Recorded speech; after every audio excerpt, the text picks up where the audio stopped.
Sorry about that. There we go. Okay, so now we've got the PowerOptions tool set up. What you're looking at is the basic setup of a 14-day free trial.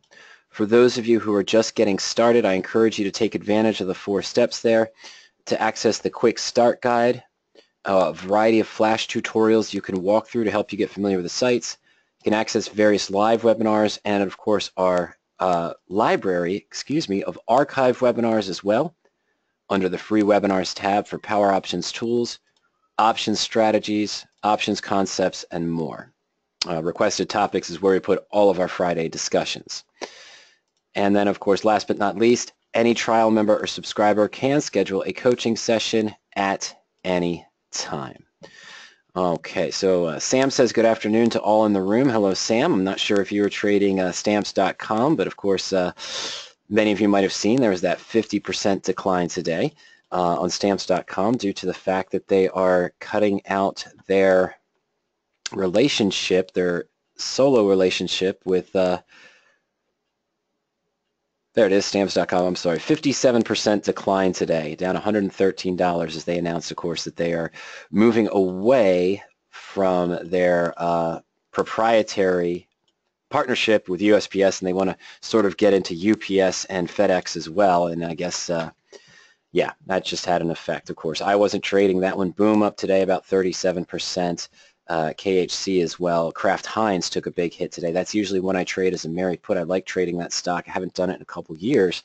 Glad I wasn't in a Mary put on that, but unfortunately I think I missed the movement if I was doing a straddle or strangle. All right. Now we have a couple of questions come in. Oh, there's some more. That's good. That's good.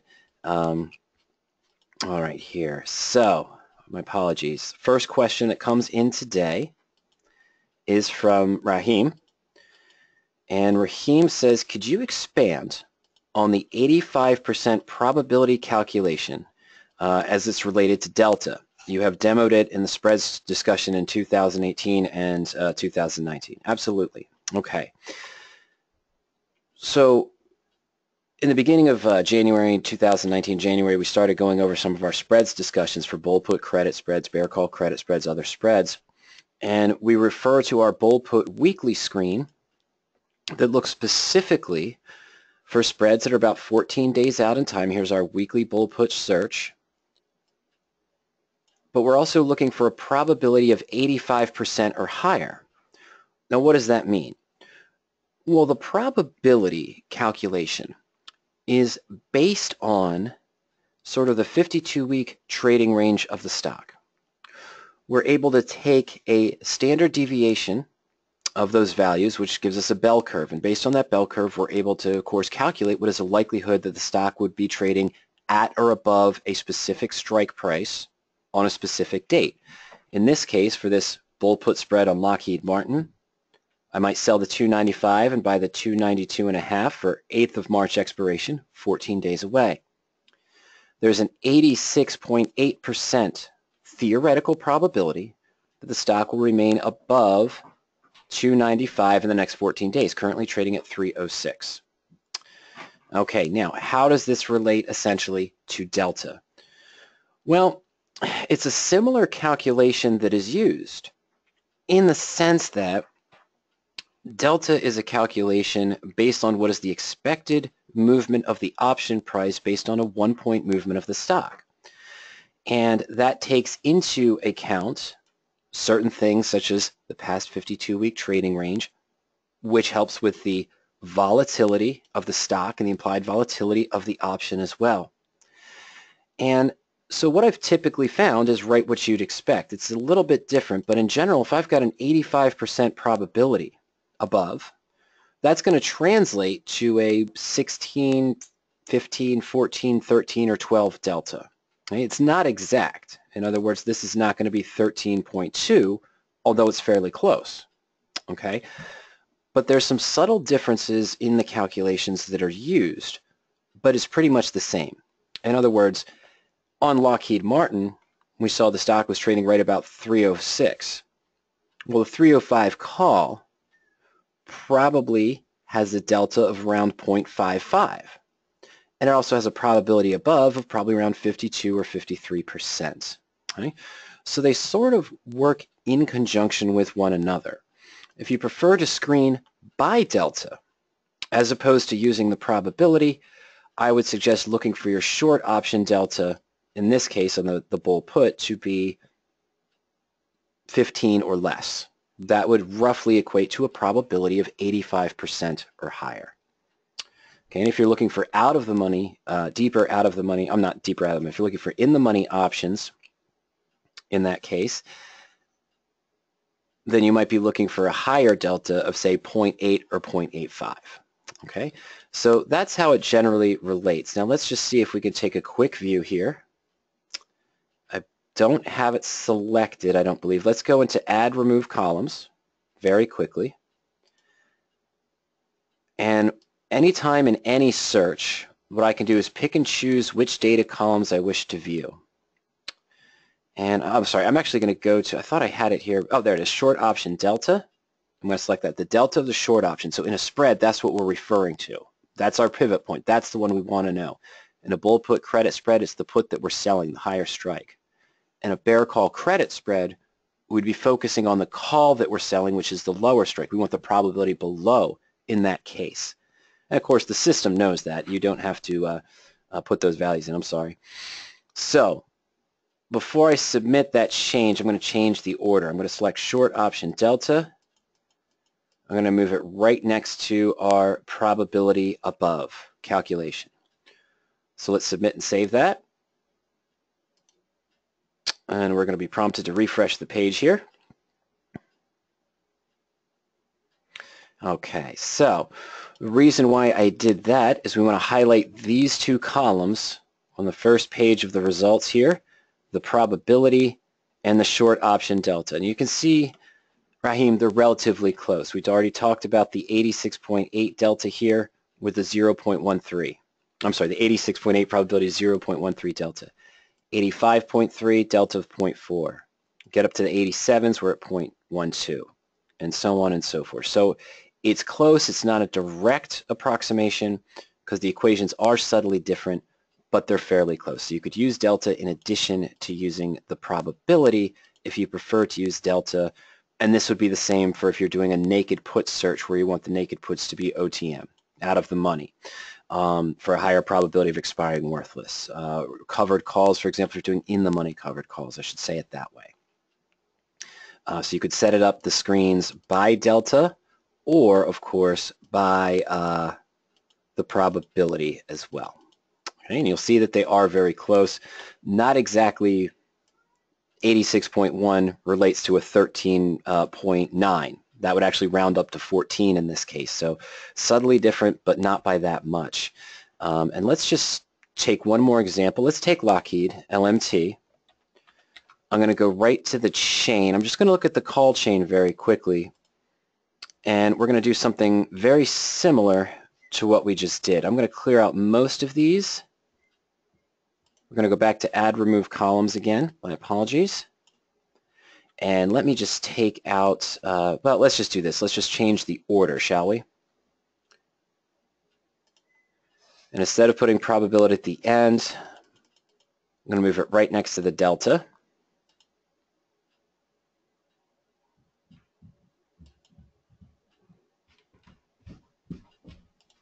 Okay, there we go. Let's go a couple weeks out. Let's go that 14 days out, Rahim. And again, pretty close. We're just going to focus in here. See, they're almost identical on the 2 weeks out. The delta of 22 to the probability of 22%, 30 to 29.4, 38. This is a lower volatility stock, so they're not that different. Let's keep the same gauge, but take a look 1 week out at, say, Tesla. I'm not going to use stamps.com. That's going to be way too wild. And you see here they're close, but they're a little bit further apart. So as the volatility of the stock increases, you see a slightly wider difference, but not too much on these values. So we go 65 to 63.7. A delta of 0.6 to a probability of 58.5. There's the at the money, 55 delta, 53.2% probability above. And they're relatively close, but they start to get a wider difference in the at the money range as opposed to something with a lower volatility like Lockheed Martin, maybe Johnson & Johnson along those lines. Okay, so that's just to wrap up the discussion between the comparisons of probability and delta. To keep things simple in my searches for credit spreads, I prefer to use probability rather than the delta, but you can use either or on PowerOptions, whatever suits your needs. I know there's a lot of strategies out there, services that teach strategies where they don't want you to get into a position that has a short option delta greater than 0.2. Or you'd look to manage the position if the delta moves up from 0.2 to say 0.35. That would be your trigger to manage the position. Well, you can set those searches into PowerOptions using the delta. And I believe in the portfolio, in the alerts section, you can also set the alerts if a stock moves to one price or another, or the option changes. Okay, all right. Let's see, all right. Jay has a question related to the portfolio tools on PowerOptions. So the portfolio tools allow me to enter into my positions. And one of the great benefits of the portfolio tools is that it tracks everything as a linked strategy. So if I had 10 long calls open, 10 long puts open, not straddles, but different calls, stocks I'm bullish on, I bought calls on, stocks I'm bearish on, I bought puts, had some married puts, had 3 collars, 2 calendar call spreads, and so forth. They're separated out by strategy so you can reference it more quickly. And the various views that we have, so the standard view in the portfolio just shows us the basic lines for each position. So here's a married put. Now let's not use that one. All right, we'll stick with the Starbucks one here. So Starbucks married put, bought the stock back in January at 64.75, bought a 67.5 put for 5.50. The effective cost per share you're seeing here, this is based on any adjustments I've made to the position. If I sold calls and they expired, this would be reduced. If I move this put up, and we'll do that in just one moment as well to illustrate that idea, to lower the overall risk, then this would actually increase. All right, my effective cost per share, and that's just related to the stock. Sometimes as you're trading calendar spreads or long calls, the effective cost per share can also adjust if you roll the call, sell a call against it, make an adjustment or so forth. I'm in a calendar and I closed a call for full profit. The effective cost per share on my long call, the underlying would adjust as well. Okay, so this is the standard view and just gives us a line by line view of what is my total gain on each individual leg, gain or loss on each individual leg, and the percentage gain or loss as well. Now, what I prefer to use is the position analysis tab. All right. Now, the position analysis tab shows me the same information, but over to the right, it shows me the position as a linked position. So it takes into account, if I had credit spreads in here, it'd show me the total net credit I originally received, what is my liquidation value right now, original expected profit and loss, compared to my liquidation value and expiration value if the stock stays at the same price and does not move. So for our Starbucks position, I had an initial cost basis of stock plus put of 70.25. If I sold to close the stock and sold to close the put right now, I'd get 73.05 back for a profit of 280 or 4% in roughly 29 days on the position. But I'm likely looking to make an adjustment to do something along those lines. So this is the position analysis view. Now, remember these numbers. I'm going to jot them down for everyone. But here we had a cost basis of 7,025, and my liquidation value is 73.05, and a current return of 4% if I liquidated, and an expiration gain, meaning if the stock stays exactly where it is at 71.20, all the way to the put expiration, I'd only have a gain of 1.4%. I'm going to lose some time value. Now, one of the other advantages of the portfolio tools, we'll walk through it this way to answer this question. One of the other advantages of the portfolio tools is that any given time, next to a single position, I can go to this position actions menu and position analysis. the position analysis table gives me a breakdown of my current position. It shows me the current profit and loss. In this case, my initial max risk. If it was a covered call or a spread, it'd be showing me the maximum return. As I scroll down below, I can see the details of my current liquidation value, which would include any commissions that I entered into the original portfolio position. You know, if I had to sell to close my put, that commission would be taken into account as a new options position, and so on.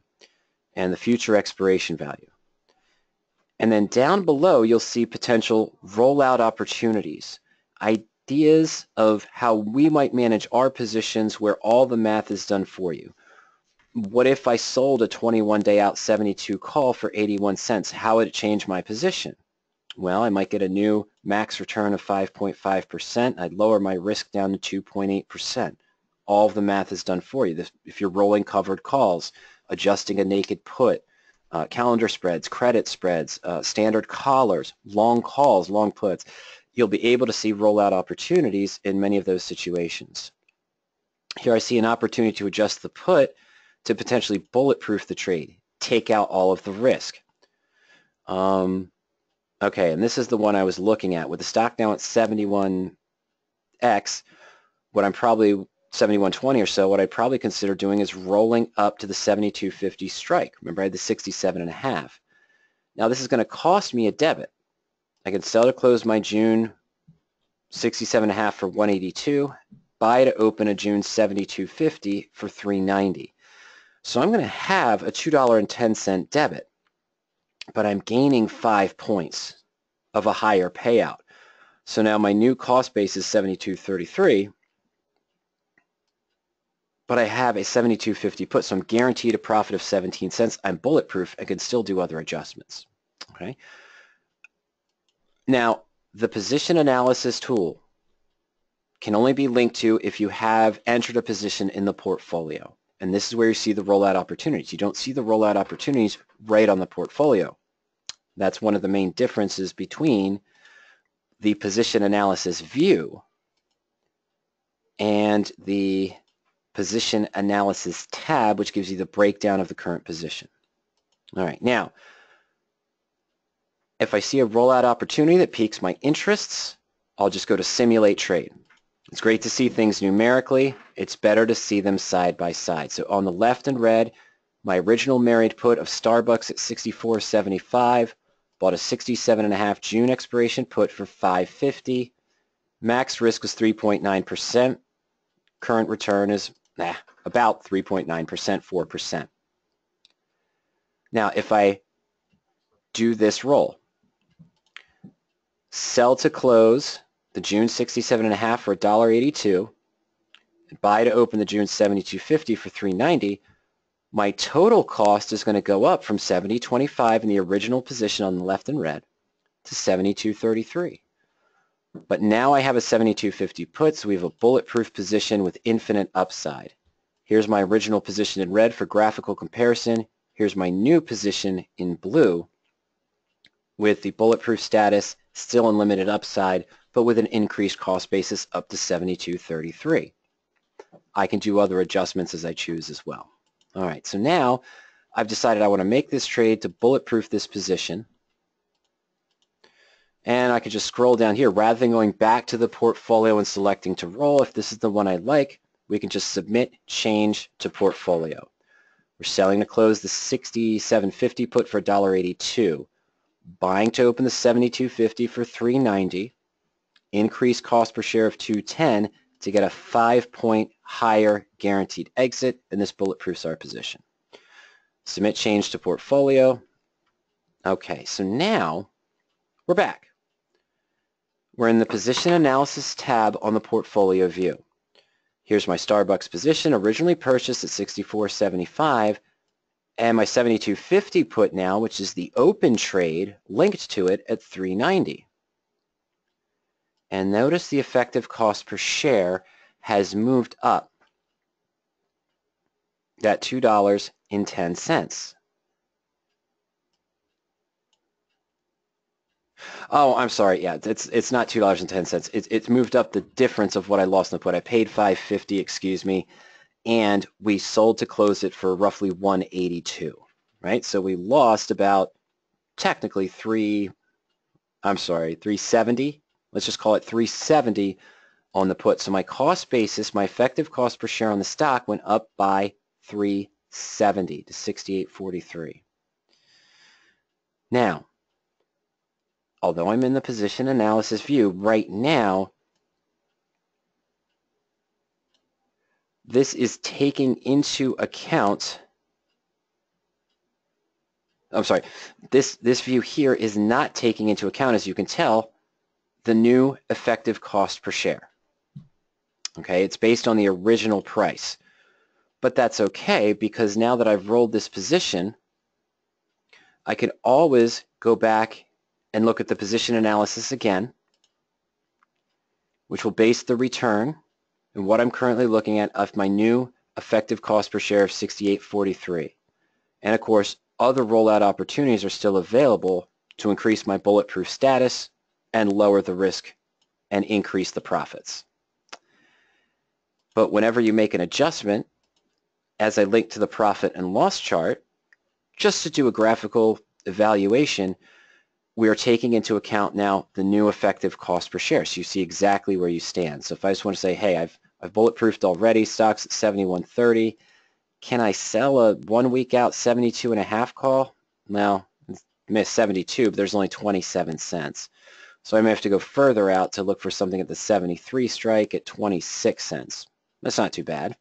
So I could do a manual rollout opportunity here on the profit and loss chart. And this is what my new position would look like. Bulletproof status of 0.46, potential max return of 5% on the position.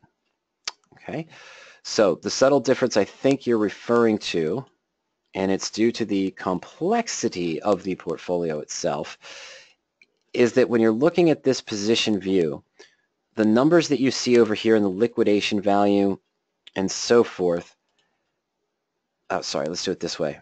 The liquidation value and so forth are not effectively taking into account the new effective cost per share, because it'd have to calculate each position when you open it and then recalculate it again based on the effective cost per share. And if you have 15 to 20 positions, it might take an extended time to load the position.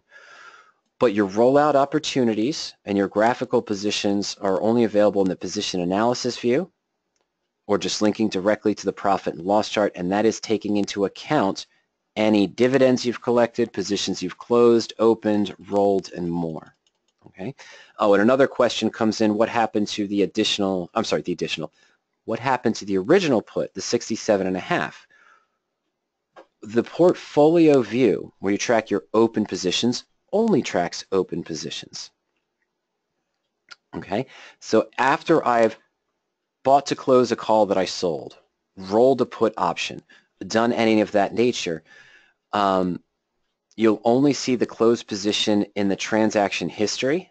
It's a realized gain. See, there's my, realized loss in this case. There's my 67.5 put. We bought it at 550, sold it for 182. There's my realized loss. I prefer to use this analysis view. The analysis view gives me a running tab on my positions based on the underlying stock symbol, taking into account open and closed positions, realized and unrealized gain or loss. And for Starbucks here, we see where we stand right now on the transactions, what we've made. Sony down here as well. All of the positions, any calls I sold, dividends I collected, and more would be calculated here. So I can see the running profit and loss chart for open and closed positions in the same view with the same calculated return based on underlying cost basis as well. Okay, so Jay, I hope that answers your questions regarding the differences in the portfolios. And of course, if you have any other further questions, just let me know. Okay. This is one of those things that, sometimes I might sound ignorant, but it's okay. In the slides earlier, I did have a comment that I may ask you for clarification on your positions, and I need to ask for clarification on something listed here. Michael says, hi, I trade a lot of strangles, PCS, butterflies, ETC on the futures and commodities. I rarely trade equities. Okay. Does PO have futures commodities analysis capability? Okay, well, this is easier than I thought. I wasn't sure what PCS stood for. No, we do not, is your direct answer, Michael, and I apologize for that. We only track the optionable U.S. stocks, indexes, and ETFs. We do not have any fields, calculations, or search tools for futures or commodities. We don't have them in our data feed. So unfortunately, no, we just track the optionable stocks, indexes, and ETFs. That's all we're looking at there. Okay, so that was a quick one. It was just, I didn't understand what a PCS was until I looked down further and saw it was referencing futures and commodities. Okay, all right, so next question is actually one that came in from email earlier today. Didn't know if I was going to get a chance to address this question. Let's see here, just looking real quick.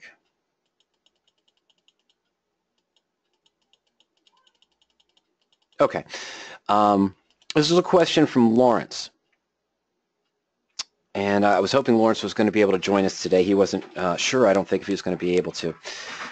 But Lawrence had a great question that is a simple question, but a very complex question. And it's probably a question all of you have asked at one time or another, or of course any options trader has asked at one point in their trading education, their trading process going forward through their trading cycle. Lawrence's question was relatively simple. He says, if I'm going to allocate $5,000 to long calls, what is my best approach? Should I do multiple call contracts to diversify, or should I just do one or two securities and look to make money on those two or manage it, and so forth? Okay, so we have $5,000. We want to look potentially at some long call ideas. Well, let's just go to the long call search. Now, I say that this is a great question because it has many components to it, meaning that it is a question that applies to just about everyone who's ever traded options that they might have asked at one point or another.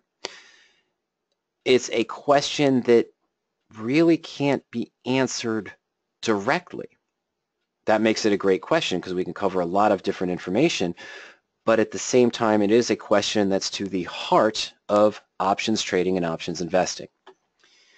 So the first key is, and I had to ask this to Lawrence, excuse me, I had to ask this to Lawrence via email beforehand. And it comes down to, okay, let me step back a minute. What it comes down to is, well, what kind of stocks were you planning on trading? And what type of structure are you looking to trade? Now, that's something that I can't answer directly.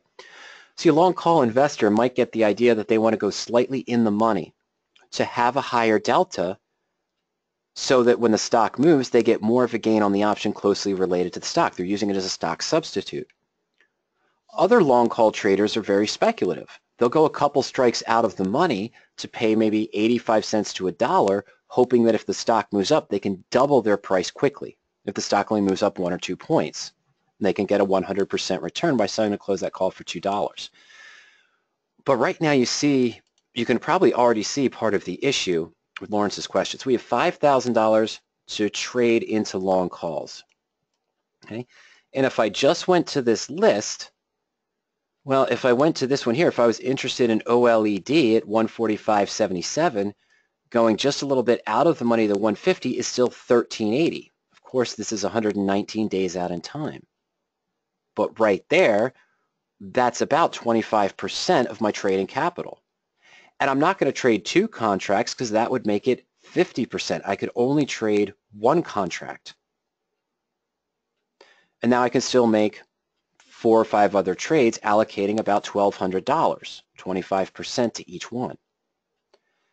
If you decided that you immediately wanted to diversify more and you wanted to do 10 trades, you just took a magic number, say, I want to do 10 different trades with my $5,000, What does that mean? That means each position you open has to be under $5. So if I just went in order, here on this stone position, I could buy one contract. I could do two. We could do two contracts of this, and that would be close to the 500. I could do 5 contracts of this one. I could only do one contract here, 2 contracts here, no contracts here, 1 here, none here, 1 here, you know, so you're kind of adding up that, but you're only doing one contract. Now, is the gain that you expect, if this stock moves up 5%, and you might see a 20% to 40% gain on this long call. You know, you paid $460 for it. Let's clean it up. We go to boom. I pay $460 for this contract. The stock moves up, let's say 6% or so, and goes up to $51, and this increases to about, you know, $540 or $550. So I get that about 30% gain or so on the position. But it's $90. Because remember, I could only buy one contract. It's the return you wanted, right? It's the 30 to 40% return you wanted, but is that one contract $90 gain really affecting your portfolio? Because yes, you made 30% on this one, but of the $5,000 you invested, that is only about a 1.5% gain, right? We're not at 10%. We're only about a 1.5% gain, 1.8% gain on the position, on the total portfolio. So was that worth it? Is it worth it to diversify into 10 different long call positions where you're only doing 1 or 2 contracts, so where when you get a 30 to 40% gain, it only represents a 2% gain on the 5,000 you started with. Meanwhile, the others are sort of floating around and losing time value. Now, no one mentioned this yet, but this also comes down to another valid discussion. Our long call search, we're looking for positions that are about 75 days out in time. You can say, well, Mike, why even do that? You could buy a 1 week out call that's in the money and only be paying 85 cents. Well, you're absolutely right. Let me change my time frame here. Let's go 0 to 8 days. Let's go to 1 to 8 days. Expiration time frame. Yeah, everything else is fine. Okay, so here's some deep in the money ones. Let me change that. Oh no, they're out of the money. They're slightly out of the money, all of them. And so here's some 90-cent ones. Here's a $1.84. Here's a 46-cent one on Oracle. Okay, so I could do that, but now what do I have? I only have 7 days for the stock to move up, in this case, to 52.95 and stay there. If it doesn't, what's going to happen? By Monday, I'm going to lose 2 of the 7 days of time value for the weekend. This might be dropped down to 32 cents. On Tuesday, it might drop down to 28 cents. I'm near a 50% loss already. If the stock is only moving 15 to 20 cents over the next 2 days, trading days of next week. So that's why I don't typically look for, you don't want to look for long calls unless you're really bullish and really speculative that are only 5 or 7 days out of time. You have a higher likelihood of your option going to 0. In this case, we are slightly out of the money. But you're going to see rapid time decay on these positions if the stock doesn't get in the money quickly and then remain there. Okay? So we could force it to go in the money as well. It's not a bad idea if I'm going 7 days out in time. I want to be at least, let's say, no more than 3% in the money, but want to go a little bit in the money. But now where are we? We're back to $1.34, 96 cents, $2.80 per contract. Okay? So, number one, right off the bat, is if the goal for Lawrence was to trade higher price stocks like Ulta Beauty, Amazon, much higher, Netflix, things of that nature, he's not going to be able to diversify because those calls that are even slightly out of the money, which have that lower probability of being profitable, unless you get a good move, or even the ones in the money, you can only do one contract. It's already beyond the monetary value we're looking to allocate if you did 10. So if you're looking at higher price stocks, you're probably only doing 2 or 3. And again, you're probably only trading 1 or 2 contracts of each of those 3. So that's what it kind of boils down to, is you have to decide for yourself if you have X amount of money to trade in long calls or long puts. Before you decide, hey, what's the best way? Should I do 2 securities or should I do 10? First ask yourself, what types of stocks do you think you'd be following?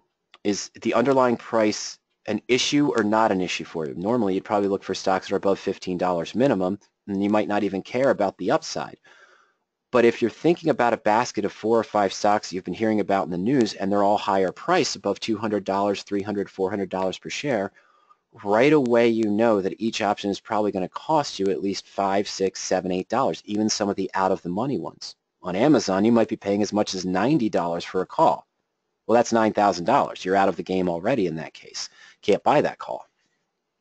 So you have to ask yourself what types of stocks, what time frame makes you comfortable, and for me it's going to be at least probably 45 days out in time. I'm probably not buying a call that's 7 days out, 10 days out, 14 days out, unless I'm doing it as a straddle or a strangle as part of an earnings play. You know, an event coming up that could cause the stock to swing, I'll play both directions. I won't just do a bullish call 7 days out with no event coming up, hoping the stock moves up at some point. Okay. Yeah, so that's just that concept. I'll go 45 to, let's say, 105, somewhere in that range. Because when I'm buying a call, it's not that I expect it to shoot up 20% in the next few days. I'm expecting maybe a 8 or 10 or 15% move in the next 20 to 30 days. So I need to have a call that's further out, probably even further out than 55 days in that case, because when I get to the last 20 to 30 days, that's when the time value really kicks in. If I haven't seen the movement by then, I've probably got to decide to get out of the position. But related to that, look at all the top ones here. Almost all of them are in that $5 range. And then we get to 19 for Ulta Beauty, 17 for Ulta Beauty, and so forth. So we have to ask ourselves, again, in addition to the time frame, do I want to be in the money or out of the money speculating on the movement? How many contracts is it worth for me to make a profit? In other words, if I make a 30% profit on a $500 investment, what is that return in relation to my $5,000, and was that one trade worth it for what I'm trying to do, which comes down to the other question. This isn't to be negative, but when you're looking to do new strategy X, bull put spreads, bear call spreads, calendar spreads, ask yourself, why am I trading this position? Why am I investing in long calls? Well, because I don't want to put up the money to buy a stock.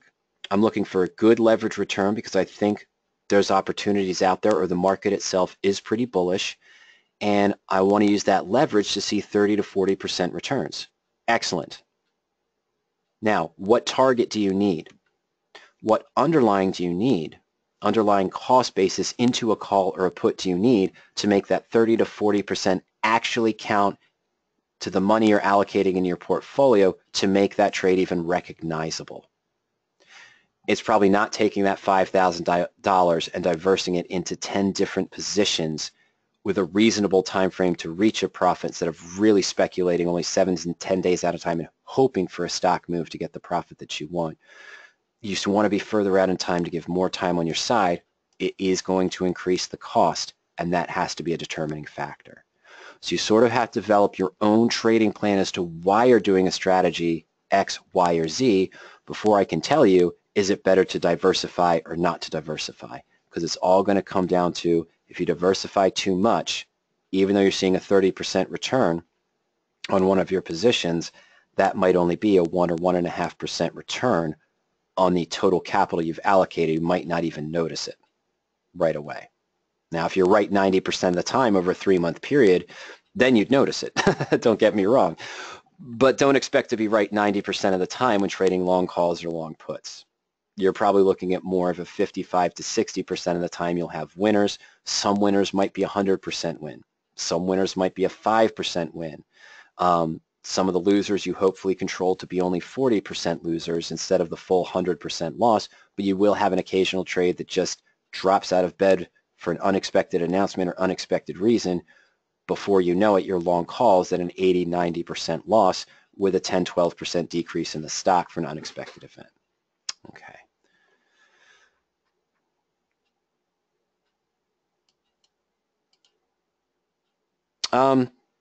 Okay, so that's to Lawrence's question about the long calls. I sort of answered it the best I can. Of course, I'm going to work with anyone who says, well, if you call in and say, hey, how much, I have $5,000, how many bull put credit spreads should I do? Well, I'm not going to answer that question, but what I'm going to do is reply to you with the same questions that I asked for Lawrence related to his long calls. What are your goals for the strategy? What is the time frame you're looking for? And how comfortable are you risking close to 50 to 60% of that money? That right there is going to help determine many things. It's going to help determine how much you should diversify, what contract size you should be using for each position, and more. Another underlying caveat I didn't mention is that if you ask me, hey, I have $5,000 and I want to trade bull put spreads, how many should I be trading? My first question to you is $5,000 all you're trading with? If so, don't even do it. With trading long calls, trading spread positions, calendar spreads, bear call credit spreads, those type of leverage positions, my straightforward advice is that the money you're allocating to that strategy should not represent more than 15 to 20% of your portfolio. If all you have is $5,000 to invest, meaning that that's really it, you don't have anything over here, and I know most of you aren't even in this boat at all, but I have had conversations where a person has called me up and say, hey, I have $500 I just came into. I just opened a trading account with $500. Now, I can't get personal with you and say, well, how much savings do you have? How much portfolio do you have for retirement and so forth? A lot of times say, yeah, I'm just trading $500. I just want to buy calls with my $500. What should I do? My advice is typically send me a check for $500. I'll hold it for a year, keep saving money, and then you'll be happier that I did that, and I'll just rip up the check because you'll have more money at the end of the year than you would if you started buying long calls with only $500. So that sounds arrogant to say, but again, it's a lot of times if you try to speculate and hit a home run because you're trying to look for the quick buck and you're only putting a small amount of capital into it, you're likely to lose that faster than you are to make it back. You could get lucky as well. All right. Okay, so let me take this question first because it's sort of related. Mo asks, how do I identify 40% gains using weekly options, calls and puts, and power options? Well, you can't really, if you're talking about buying calls and puts, which we just referenced. Okay, so let's go back to our 7-day expiration, Mo. 1, 2, 8, I said, okay?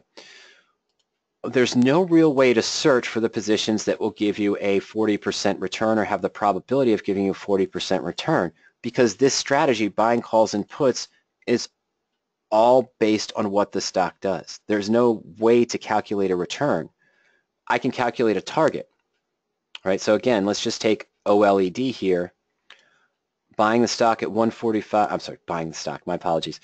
Buying the March 1st 7-day out call for 145 for 380, $380 per contract. All right, so I'll go to the profit and loss chart. Now, the return is infinite. Okay, but what I can say is that in order to see a 40% gain on this call, so I paid, the midpoint's 355. So if I pay $355 for this call, 40% of that is going to be about $1.45. So that's going to put us right at $5. So at what price do I need the stock to be trading at for this call to be worth $5 or an increase of $1.45 or 40% of what I bought? Well, that's easy. It's a 7-day out trade. I have a 145 call. Sometime next week, my stock's going to need to be at 150. Right, sometime between now and March 1st expiration, yeah, see, it's going to be need there. The 152, that's the 40% gain. But see, the system can't calculate that. Now, I can discuss with you what criteria we would use to look for calls that we feel are going to grow 2 to 3 to 5% over the next 20 to 30 days or 3 to 6% the next 20 to 30 days. But doing a weekly option in this nature is so, I don't want to say, not frustrating, but it's so complicated because remember, if I bought this call today at 360, 365, 380, it had 7 days to expiration. Come Monday, even if OLED opens at 145.77, what have I just lost? I have just lost 1/3 of the time value, right? Because 2 out of the 7 days have passed. It only has 5 days to go. I lost about 33% of the time premium. So this is going to drop. This 355 is going to drop if the stock opens Monday at 145.77 because I lost a fair portion of the time to the trade. If it closes at this price on Monday, come Tuesday, I only have 3 days left, really. 4, but yeah, I only have 4 days left, so I'm almost halfway through, and that's going to reflect in this time decay. This is slightly in the money, 77 cents in the money, so 280 of that is time value. I'm going to see that rapidly disappear. But you can see if the stock goes up to 147 on Monday or Tuesday, we might get close to just a small, oh yeah, it's because the time value decayed out of it so far. The theoretical value is only at 357 if it moves up a couple points by Tuesday, and the volatility stays the same. We go up to 148, it's probably going to look a little bit better, but not much. Yeah, that's not your, excuse me, that's not your 40%, that's about your 20%, but it's still 20% gain. Now, all that being said, if you pick the right stocks, you can be profitable. I just do not have a consistent way of ever being able to do that. Okay, I look for longer term trades because better track record of picking trades that might move up 3 to 6%, 30 to 60 days. I know what to look for in my calls. Looking 7 days out is very speculative and very risky. If OL, yeah, here's the other problem. Think of the reverse of that. We just put in $355 for this call, hoping for a 40% return in the next 5 days. We only need the stock to be trading at 150. What happens if the stock opens at 142, pulls back 3 points on Monday? You're at a loss of $237 on investment of $355. You're down 66% in 1 day. That's a tough pill to swallow, isn't it? So that's sort of the trade-off there, is that it's much riskier to try to do these weekly series with buying calls and buying puts. And again, we have discussions on what, let me go back to long call for you there, Mo. And not the search, but the long call home. We have discussions here about our settings, about what we're looking for with the Bollinger Band filters and other filters to find positions, underlying stocks we feel have the potential to move up in, let's say, the next 20 to 30 days. You could set criteria to try to make it shorter term, hoping to find something that might move up 3 to 4% in the next 5 days, and that might give you close to the return that you're looking for. But again, if it goes the other way at any time during that week, you're going to be looking at a 60-70% loss very quickly. It's very dangerous to buy weekly calls and puts. Now, for other strategies, bull put credit spreads, well, you could probably find vertical spreads, bull call debits, bull put credits that might offer a 15 to 20% return in the next 7 days, but it's probably not going to have the probability that you want.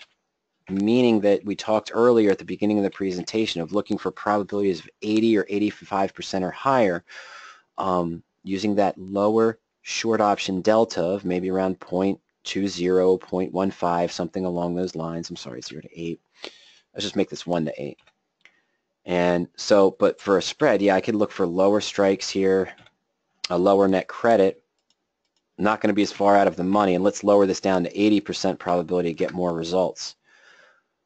Well, I can find vertical spreads, leveraged spread trades that might offer me a 10, 15, 20% return for 5 days out in time with a good probability, okay? But they're going to be really close to at the money. You know, Roku here, up to, well, $12.99 today, but yeah, it's at $64.47. I could sell a March 160 and buy a 58. Here's a 17.6% return. Where are these 40% returns, Mo, that you're looking for, these higher percent returns? They don't exist in this probability. I'd have to lower that. I'd have to try to take a 70% probability or higher, and let's say look for a return of greater than 30%. Is it possible? It's possible, but then what are we going to talk about as far as the probabilities? We're going to be in the 70% range. Oh yeah, there's one here. Yeah, here's one, 42% return on RH Red Hat, I believe. Or is that the other one? Oh, okay, that's just, yeah, that's just RH. But here, 6 points out of the money on a $146 stock. 42% return, but only a 73% probability. Meaning that if this stock opens 4 points down on Monday, you're going to be looking at a loss even though it's still out of the money. It's going to cost you a lot to buy it back. If it goes below 140, now you're looking at a loss. If it drops below 138 in the next 7 days, which is only, a 8-point drop on a $146 stock, that's not a severe move. It's going the wrong direction, but it's not a severe move. You've lost the full investment amount of this position. Okay, so that's sort of the trade-off. It's give and take. You can find spreads that would have a 35 or 40% return 7 days out in time, but I don't advise it because the probability is probably not the number you need to be successful long-term with vertical spread trades. I can't search for a position. Let me go back to long calls real quick, Mo. This is more of a direct answer to your question. There's no way you can search for give me a 40% return on a long call or long put, because since all the prices are different and all the volatilities are different, what you would need to know is what positions would give me a 40% return if the stock only moved up 1%. Okay? Well, in the long call and the long put screen, that is something that you can kind of do. It's called the percent to double. What is this filter? The percent to double is the theoretical change we'd need in the underlying stock price to have the option bid price double. So if I want to look for options that, let's say, I'd only need a 2% movement in the stock price in the next 7 days. Am I still in 7? Oh no, I got to change this. Let's go 1 to 8 again. My apologies. Go to our weekly sort of long call search, which again, I don't advocate. And then I look for a percent to double of, say, less than 2%. So I only need a 2% movement in the stock price in order to have the option bid price double, getting you close to that 40 or 50% return, right? There's some here, but notice where it's the trade-off. They're all going to be out of the money, right? Nah, that one's pretty close to at the money, but $1 or $2 above the current stock price to have the lower option premium. The lower the option premium, the stock moves up only 1 or 2%, you might see that 40, 50% gain. That's how you can use the percent to double to answer your question. I know I went roundabout there, and I could have just said, yeah, use the percent to double and that'll show you. But I wanted to impress upon you the underlying difficulties of looking for positions that might make 40%, buying calls or buying puts on a 7-day out time frame. I don't think that's a very beneficial strategy. Now again, that's not to say what I talked about before, where I went maybe 45 days or maybe 40 days out to 105 days out. If I get the movement I'm expecting in the first 10, these are different now. This is not, let me get rid of this filter. That changes everything. All right, so I'm going back to that 45 to 95 days, 45 to 105 days out in time here. So where is it going? Even though I'm looking at out of the money here and I'm going further out in time for a high premium, if this stock does move 3 to 6% in the next 10 days, I might see that 30 to 40% return even on the option that's further out in time to May. Because that's the fun of leverage. But again, I don't recommend buying the calls that are 7 days out because you're not giving yourself enough time, and time value is going to be working against you very rapidly. You still might see potential profits that you're looking for 20, 30, 40% by buying an option that gives more time on your side, even though it's more expensive, but you give yourself cushion. So if it doesn't happen in the first 7 days, doesn't happen in the next 10 days, but 20 days in, the stock suddenly starts to move up and it goes up 8%, 9% in the first 30 days, this would still be a very high 50 to 60% return. Put yourself in a position to put time on your side. Don't look at the 7-day out series. But there's no way to filter for things that have long calls that have a high probability of making 40% in the next 7 days. What you'd rather do is say, show me positions that need a lower movement in the underlying security so they have a lower percent to double return. Okay. That's where I wanted to go with that. Okay. Now, moving along. Some other questions that came in. All right. Fernando, I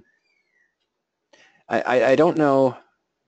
I know exactly how to answer this. You're not going to like the answer. So Fernando's asking about the married put strategy, the radioactive techniques he's very fond of. He's been using his account for a while.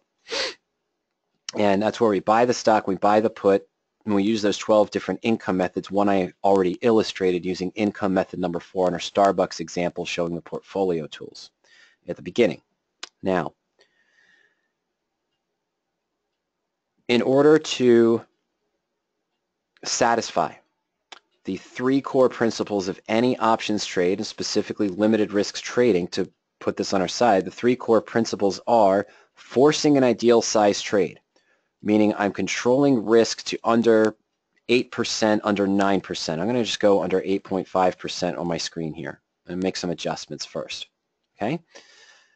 So I control single-digit risk. So even if the worst case scenario, the stock falls 40%, I'm sort of trying to stack the market odds in my favor because I'm guaranteed, not like a stop order, I'm guaranteed only lose 7, 7.5%, 8%. Now, what I just talked about in relation to the long calls and into Mo's question also applies for anything that you're buying. As you know, when you're selling, it's great to sell week by week or month by month, every 2 weeks out in time, because you get a higher annualized return. If I sell a 30-day out call, the option that's 6 months out or 180 days out in time is not going to be 6 times the cost. So I can get a theoretical better annualized return if I sell week by week, month by month, every 2 weeks. The opposite is true when you're buying. When I'm buying for speculation or when I'm buying to ensure a position, I don't want to buy week by week or every 2 weeks out in time, because the option that is 5 times further out in time is not going to be 5 times the cost. I get a lower annualized cost if I buy further out in time. Number 2, well, that's forcing an ideal size trade, was, what we talk about to limit the risk. The time decay line is what I'm talking about here. And it's just a caveat of options trading that I mentioned, but the time decay curve looks like this, where this is 30 days out, this is 60, this is 90, this is about 120 days out, this is 150, and this is about 210 or so. Okay? So as I get closer to expiration, the time decay, assuming everything stays the same, is extraordinarily rapid. The last 30 to 60 days, it's very pronounced. And if I buy an option that's 120 days out, I see some small decay for the first 30 days, and then it really steepens. If I go 200 or 210 days out, even if in the first 40 to 60 days the stock doesn't move and volatility stays the same, I have not lost much time value, and I still have 5 months to go for the stock to move in my desired direction. So the risk forces us into an ideal size trade. Going further out in time puts that time decay curve in our favor. And then, of course, there's what's known as the at-the-money bell curve, where any option that is at the money, that is right at the current stock price on any chain, on any expiration, is always going to have the highest time premium. We have the lowest time premium on this side of the stock, which would be out of the money for puts, in the money for calls, or on this side, which is in the money for puts as we go to higher prices and out of the money for the calls. So I do want to be buying into less time value. I don't want to be buying at the peak time value. I want to be buying at the lower time value. I want to be buying where the time decay, I put myself in a position where the start of the time decay is much slower, so I still have more time on my side, and I want to control my risk. Why am I reviewing the basics of the 3 core principles? Because Fernando's question again, in a married put structure, what is the best criteria to choose the put expiration? That's it. I want to go 150 days out in time minimum. My average is about 220, I believe. Closer to 8 months is my average when I open a married put. And that is after years and years of trading this. Since 2007, I've been trading this technique. Yeah, I've tried to go 3 months out. I've tried to go 6 months out. You can show me a married put from your portfolio where right now you bought a 150-day out put. The stock's moved up 1% in 40 days, and you're losing money. And you could say, well, if I had bought the stock at the same time and just bought a 3-week out put option to protect it at the same strike, right now I'd be at a 0.5% return.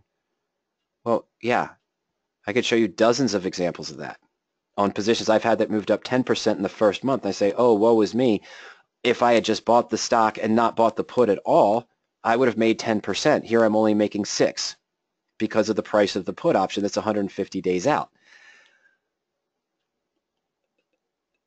The goal here is long-term profitability. And the fact that if I speculate shorter term, trying to get a lower cost to get better profits, I'm also going to have higher risk on the positions that move against me. Yeah, even with a lower cost, because I'm going to lose more month by month by month. I have the opportunity to lose more. Rather than having, let's say, 6 or 7 positions open, where 2 or 3 are up 6 or 7%, one's moving up at around 2%, one's break even, and then the 4th position or 5th position or so is only at a loss of 1 or 2% in the first 30 days. These stocks keep going up. This is just going to increase. Now, this might decrease a little bit, but I can't lose more than 5 or 6%. I can gain 12, 13, 14% here. But if I'm buying a put month by month or every 60 days out in time, I'm fighting the decay of time value every 10, 15 days. Okay? And Fernando goes on and says, I mean, buying a put, which is better, 90, 120, or 270 or more? I can only answer from my personal experience, what I've done, what I've back tested, and so forth. And I feel that this is the lower limit, right? 150 is that lower edge of the ATM bell curve. I want to be 210 to 270 days out in time. And that's where my average is, about 220.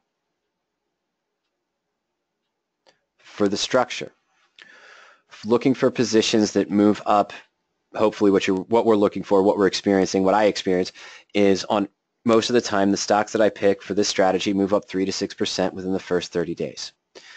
And the goal then is to cut down at least half of the risk using the income methods, but I'm expecting a larger growth further out in time. Well, if in the first 30 to 40 days, if I just bought the 150 day out, in the first 30 to 40 days the stock moves up, I might have a reasonable 4%, 2% return on that trade, but that's not what I'm looking for. So I'm going to cut that risk in half, generate some income. But if I started 210 days out, now I still have 180 days to go with half of the risk or less. If I opened it at 150, now I'm down to 120 days. What's happening in 120 days? We're getting really close to that steep drop-off. This is about 150. This is about 90. This is 60, and then what really happens is more like this, and that's at the 30. Okay, I skewed that a little bit wrong. So I want to start off here, so if the stocks move up 3 to 6% here, I can cut half the risk and still not be worried about it. If I started 120 days, 30 days in, yeah, I can cut the risk down a little bit, maybe close to half, but now I'm losing whatever time value rapidly I had on that put option. My target, 210, 220, 240 days. 270 is not bad. I will open put options that are year out in time. I've done that. I've done leaps, NRG and Starbucks already. I did that this year, and both of them gave me an opportunity in the first 30 to 40 days to actually sell the January put that still had 330 days left in it, and I rolled that into the April put and essentially bulletproofed the trade completely. It's another opportunity I have to bring it in, but I only brought it in because I was planning on getting out of the position in the next 20 days after I made that adjustment. You know, April was still 140 days out in time. So that's my answer. That's what's worked best for me. That's what's worked best for Ernie. That's what's worked best for Kurt when he's been trading the radioactive technique since about 2001. It's not that we don't test it. It's not that we just say, hey, this is what we look for and it's done. We look at our positions. We look at what the return might have been or could have been had we done a leap or a 2-year out leap, or if we did a 30-day or a 60-day. The shorter term puts, 90 days, 120 days, only benefit you if you start to see consistently pick stocks that move up 7 to 8% in the first maybe 40 days. That's really it. And like I said, I keep it at 220, 210, 270 days out in time, roughly, because of what my stocks typically do. And about 65% of the time, the stocks I pick for this technique with the criteria that are already shown here usually move up about 3 to 6% within the first 30 to 45 days. And so I'm at 210 here, so in that first 30 to 45 days, I still have 180 days to go. Had I bought 150 days out, might be here at 120 in the first 30 days. So that's okay. I can still cut down the risk, but now I'm going to start losing the time value. That's been our experience. That's why it's still taught in the blueprint. 150 is the minimum. My preference is probably around 220, 230, 240. Best way I can answer that question, Fernando. All right. Well, ladies and gentlemen, I don't see any other questions that have come in. I encourage you, if you have any last-minute questions, go ahead and send those to us as well. I just want to remind everyone, of course, that today's material are my thoughts on your questions, designed for educational purposes, increasing investing performance and options knowledge. Any stocks or options discussed today should not be taken as direct trading suggestions or recommendations. Options do involve risk, as we talked about with our long call discussion and some of the spread discussion as well. It may not be suitable for all investors. Remember, if you use leveraged speculative trades, you can see 100% returns, but you can also quickly see 100% losses. So you want to make sure you evaluate that before you go into any positions or any strategies. If you liked what you saw today on the tools, the portfolio tools, the search tools that we use, the column selection, flexibility, and more, remember, take your trial at any time. Just go to PowerOp.com, put in your first name, last name, and email address, click the Start My Trial, and you'll have full access to the PowerOptions tools for 14 days. No credit card needed.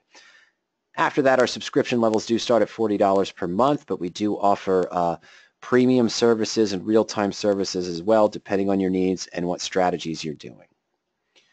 If you're interested in other free education, remember you can check out our blog at any time. That's at blog.powerop.com. We had mentioned today the webinars page. You can go to powerop.com/webinars.asp and scroll through our educational webinars on using the PowerOptions tools, the different option strategies, management techniques, and more. And of course, our Friday discussions are posted in the requested topic sections. And as always, you can check us out on YouTube as well. Just go to YouTube and search for PowerOptions. Well, if you have any other questions, think of anything later on this weekend or anything like that, remember, send me an email at any time. Just send it to support@PowerOpt, that's PowerOpt.com, or you can email me to support@radioactivetrading.com as well. Also, of course, you can call us during market hours. You can reach myself, Ernie, or the other staff members at 302-992-7971. And if you currently are on your trial or a subscriber, remember you can schedule a coaching session at any time. This is essentially a 35 to 45-minute phone conversation with myself or Ernie. We'll walk you through the tools on the site and answer any questions that you have. All right. Thank you again, John. Thank you. Thank you all for your questions and for joining me this afternoon. Have a fantastic weekend. I look forward to seeing you all next week. So take care, everyone. Good night.